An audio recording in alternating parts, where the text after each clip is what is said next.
मुझे जाना है, मैं इंग्लिश में कैसे बोलूँ? आई हैव टू गो या फिर I have got to go. मेरे सिर में दर्द है, क्या बोलूँ? आई हैव अ हेडेक या फिर I have got a headache. अगर कहना है मेरी 2 बहनें हैं, क्या बोलूँ? आई हैव 2 सिस्टर्स और I have got 2 sisters. Guys, have और हैव गॉट बहुत ज़्यादा यूज़ होते हैं स्पोकन इंग्लिश में। अगर आप भी चाहते हैं फ्लुएंट इंग्लिश बोलना तो ये टॉपिक आपको आना ही आना चाहिए। तो वीडियो में एंड तक बने रहिएगा। Hey guys, my name is Kanchan, you are watching me on English connection.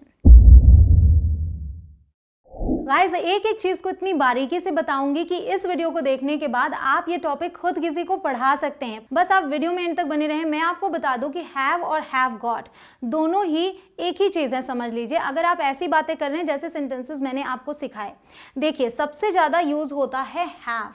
Have जो है इससे बहुत सारे सेंटेंसेस बनाए जाते हैं। इस पर मैंने एक सेपरेट वीडियो बनाई है जिसका नाम मैंने फुल कोर्स दिया है हैव का, क्योंकि हैव के बहुत सारे यूसेज हैं और मैंने सब कुछ कवर किया है उसमें। वो आप ज़रूर से देख लेना, लिंक आपको डिस्क्रिप्शन में मिल जाएगी। और ये बात मैं इसलिए कह रही हूँ कि सबसे ज़्यादा जब ये यूज़ होता है तो इसको हम कहाँ यूज़ करें, तो ये भी समझ लीजिए। हैव गॉट जो है ना, ये इनफॉर्मल है तो स्पोकन इंग्लिश में काफ़ी यूज़ होता है। लेकिन अगर फॉर्मल सेटिंग है, ईमेल्स वगैरह लिख रहे हैं, तो आप हैव का यूज़ करें, हैव गॉट का यूज़ ना करें। उसके अलावा एक और चीज़ है कि ब्रिटिश इंग्लिश में हैव गॉट कॉमन है, ज़्यादा यूज़ होता है, और अमेरिकन इंग्लिश में हैव का यूज़ होता है। ये कुछ ग्रामेटिकल पॉइंट्स हैं, आपको पता होने चाहिए।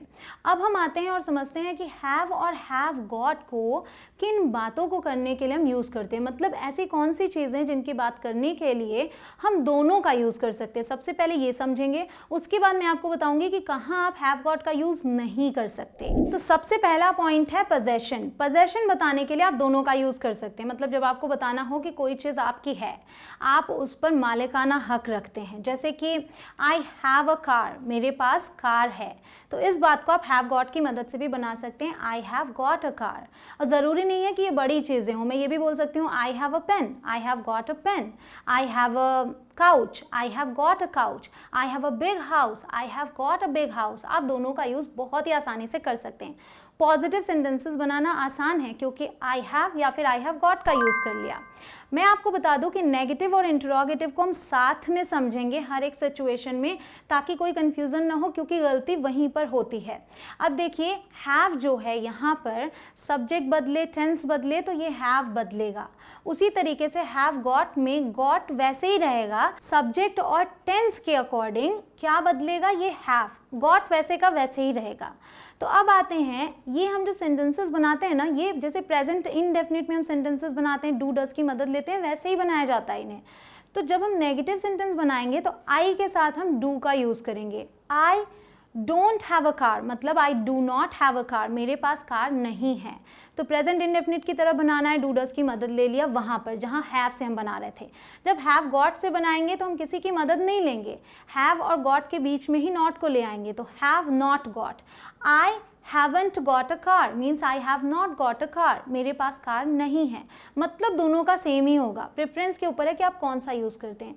Do you have a car, अब क्वेश्चन बनाया तो डू को पहले ले गए, यू के साथ भी डू आता है। Do you have a car, क्या आपके पास एक कार है। यहाँ पे इसी बात को बोल सकते हैं have you got a car, अलग से कोई हेल्पिंग वर्ब नहीं आई, हैव को बस आगे रख दिया, क्या आपके पास कार है। क्लियर यहाँ तक। तो पोजेशन बताना हो तो आप इसी तरीके से सेंटेंसेस बनाएंगे।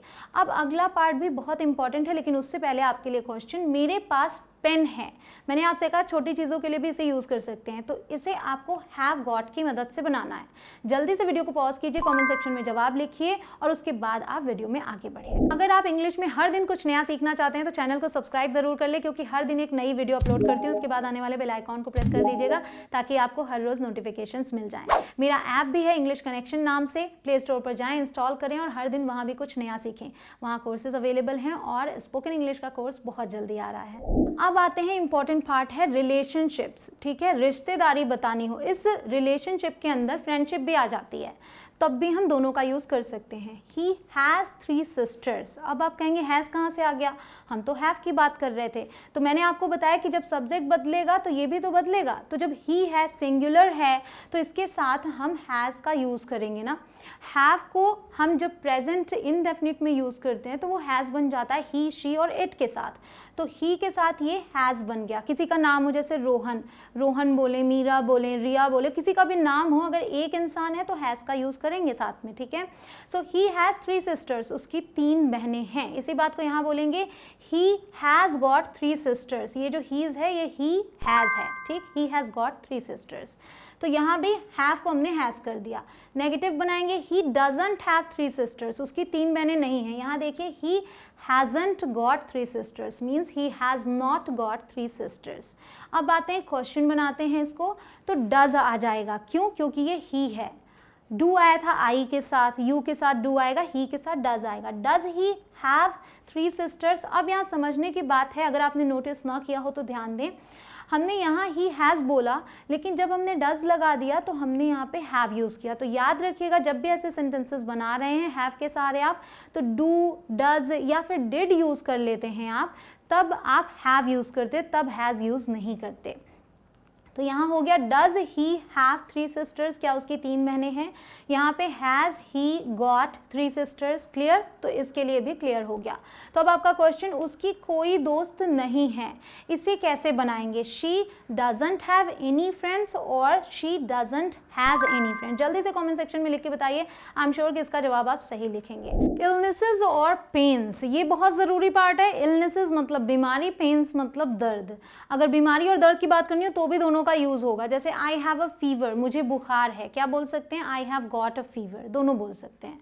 आई हैव अ हेडेक, मेरे सिर में दर्द है, आई हैव गॉट अ हेडेक, दोनों बोल लिया। आई डोंट हैव अ हेडेक, मेरे सिर में दर्द नहीं है, यहाँ हो जाएगा I haven't got a headache. यहाँ पे प्रश्न पूछेंगे do you have a headache, क्या आपके सिर में दर्द है? Have you got a headache?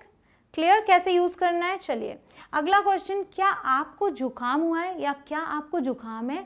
तो हैव या फिर हैव गॉट, दोनों में से किसी का भी यूज़ करके आप ये प्रश्न बनाइए और कमेंट सेक्शन में लिख दीजिए, मैं वहाँ पर चेक ज़रूर से कर लूँगी। कैरेक्टरिस्टिक्स की जब बात करते हैं तो भी दोनों का यूज़ होता है, मतलब किसी के बाल कैसे हैं, किसी की आँखें कैसी हैं, किसी का कॉम्प्लेक्शन कैसा है, इस बारे में भी बात करने के लिए दोनों का यूज़ होता है। शी हैज़ ब्राउन हेयर, उसके बाल भूरे हैं, she has got brown hair, बात वही है। She doesn't have brown hair, उसके बाल भूरे नहीं हैं, ये भी बोल सकते हैं she hasn't got brown hair. Clear? Does she have brown hair, क्या उसके बाल भूरे हैं? Hasn't she got brown hair. यहाँ पे मैं बता दूँ आपको कि ये दोनों सेंटेंसेस इक्वल नहीं है, वहाँ पे कोई भी नेगेटिव वर्ड नहीं है। वहाँ मैं पूछ रही हूँ does she have brown hair, क्या उसके बाल भूरे हैं। यहाँ मैं पूछ रही हूँ hasn't she got brown hair, क्या उसके बाल भूरे नहीं हैं। तो यहाँ पर नेगेटिव वर्ड भी आ रहा है, तो इस बात का ध्यान रखिएगा। ऐसे भी सेंटेंसेस बनते हैं और इन्हें कैसे बनाना है ये आप समझ गए हैं। अब देखिए ऑब्लिगेशंस, जब कोई काम करना ज़रूरी हो तो भी हम इसका यूज़ करते हैं, मतलब दोनों का करते हैं। आई हैव टू गो, मुझे जाना है, इसकी जगह आप ये भी बोल सकते हैं I have got to go. अब आपको बता दो स्पोकन इंग्लिश में हैव को कभी कभी समझ लीजिए नहीं बोला जाता, मन में ही रखा जाता है, आई गॉट टू गो भी बोल देते हैं और जल्दी बोलते हैं आई गॉट अ गो। तो इन तीनों का मतलब वही है, आई हैव टू गो, मुझे जाना है। Clear? You don't have to go, तुम्हें नहीं जाना है, you haven't got to go. Does she have to go, यहाँ पे has she got to go. तो जब आप ऐसे सेंटेंसेस बनाएं तो आप दोनों का यूज़ कर सकते हैं। I have to leave, I have got to leave, और I have got to leave. जब आप जल्दी से बोलते हैं ना तो ये भी जोड़ के बोल देते हैं, I have got to leave. Clear? तो क्या तुम्हें निकलना है, इस सेंटेंस मतलब यहाँ पर आप लीव का यूज़ करेंगे, इसका भी आपको जवाब लिखना है हैव या फिर हैव गॉट, दोनों में से किसी का भी यूज़ करके आप बना सकते हैं। Has she got a headache, क्या उसके सिर में दर्द है। Have I got to try this recipe, क्या मुझे इस रेसिपी को ट्राई करना है।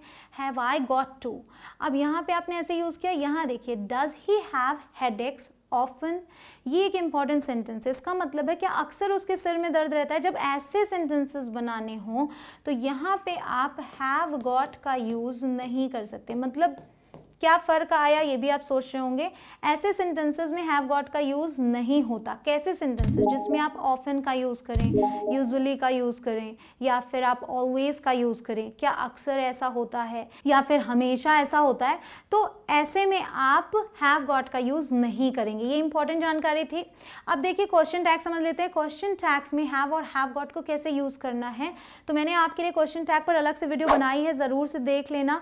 जब आपका सेंटेंस पॉजिटिव होता है तो क्वेश्चन टैग नेगेटिव आता है, जब सेंटेंस नेगेटिव होता है तो क्वेश्चन टैग पॉजिटिव आता है। ये की पॉइंट है, ये आपको पता होना चाहिए। अब बस फ़र्क मैं आपको दिखाती हूँ कि जब हैव गॉट वाला सेंटेंस है तो क्वेश्चन टैग हैव से बनेगा। You have got enough time, तुम्हारे पास पर्याप्त समय है ना, ये बोलने के लिए हमने यूज़ कर लिया हैवंट यू। ठीक, अब यहाँ देखिए, they have got the tickets, haven't they. She has got a high temperature, hasn't she.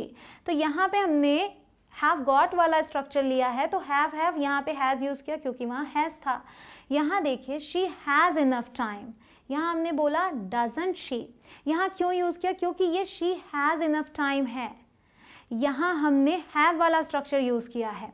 तो अगर इसे नेगेटिव बनाएंगे तो she has not enough time नहीं बोल सकते, हम क्या बोलेंगे, she doesn't have enough time. तो डज का यूज़ करेंगे ना, तो इसीलिए यहाँ पे हमने डज का यूज़ किया है, क्योंकि ये हैव वाला स्ट्रक्चर है तो डू डज की मदद लेंगे यहाँ पे।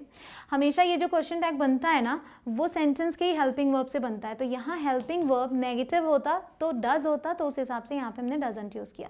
You don't have a car, do you, यहाँ ऑलरेडी डू दिख रहा है तो हमने यूज़ कर लिया। यहाँ ये सेंटेंस नेगेटिव था तो ये हमने पॉजिटिव यूज़ किया, है ना इंटरेस्टिंग। अब आते हैं पास्ट। अभी तक प्रेजेंट की बात कर रहे थे, जब पास्ट की बात करनी हो तो हैव और हैव गॉट का यूज़ कैसे करें ये समझिए। देखिए, हैव का पास्ट तो हमने हैड यूज़ कर लिया, ये कॉमन है, सही है। यहाँ आते हैं, हैव कम हैड गॉट कर तो सकते हैं लेकिन ये लेस कॉमन है, ज़्यादातर लोग इसी को यूज़ करते हैं, तो मैं भी यही यूज़ करती हूँ। मैं आपको भी यही सजेस्ट करूँगी कि पास्ट की बात करने के लिए आप हैव वाला स्ट्रक्चर ही यूज़ करें। I had long hair 3 years ago, 3 साल पहले मेरे बाल लंबे थे, तो ये वाला यूज़ कर सकते हैं, गलत नहीं है बट लेस कॉमन है। I had got. She didn't have a watch, उसके पास घड़ी नहीं थी, she hadn't got a watch. Did they have a car, क्या उनके पास कार थी, had they got a car. Clear, कौन सा यूज़ करना है आपके ऊपर है। अब एक इम्पॉर्टेंट बात, कहाँ पर आप हैव गॉट का यूज़ नहीं कर सकते, जब आप एक्शंस और एक्सपीरियंसेस की बात करें। मतलब अगर as an action verb use किया है आपने हैव को, तो वहाँ पर आप हैव गॉट का यूज़ नहीं कर सकते। देखिए, आई usually have a sandwich for my breakfast, मैं अक्सर या कह लीजिए कि आम तौर पर मैं नाश्ते में क्या लेती हूँ, सैंडविच। तो यहाँ खाने की क्रिया के लिए हैव का यूज़ हुआ है, यहाँ आप हैव गॉट का यूज़ नहीं कर सकते। आप नहीं कह सकते I usually have got a sandwich for my breakfast, no. यहाँ पे देखिए, I have a bath in the morning, मैं सुबह नहाती हूँ, यहाँ भी एक्शन है, नहाने की क्रिया के लिए हैव का यूज़ हुआ है, हैव गॉट यूज़ नहीं कर सकते। I hope you have a nice time, आशा करती हूँ कि आपका समय शुभ हो। तो यहाँ पे भी देखिए हैव, यहाँ पे भी हमने एक एक्सपीरियंस के लिए यूज़ किया है, तो यहाँ पे भी हम हैव गॉट का यूज़ नहीं कर सकते। I hope you have got a nice time, no. Guys, अब जल्दी से इस वीडियो को शेयर कर दीजिए सभी के साथ, और साथ ही साथ अगर अभी तक आपने लाइक ना किया हो और आपको ये इन्फॉर्मेशन काम की लगी हो तो जल्दी से लाइक भी कर दें। मैं मिलती हूँ आपसे अगले वीडियो में। जय हिंद।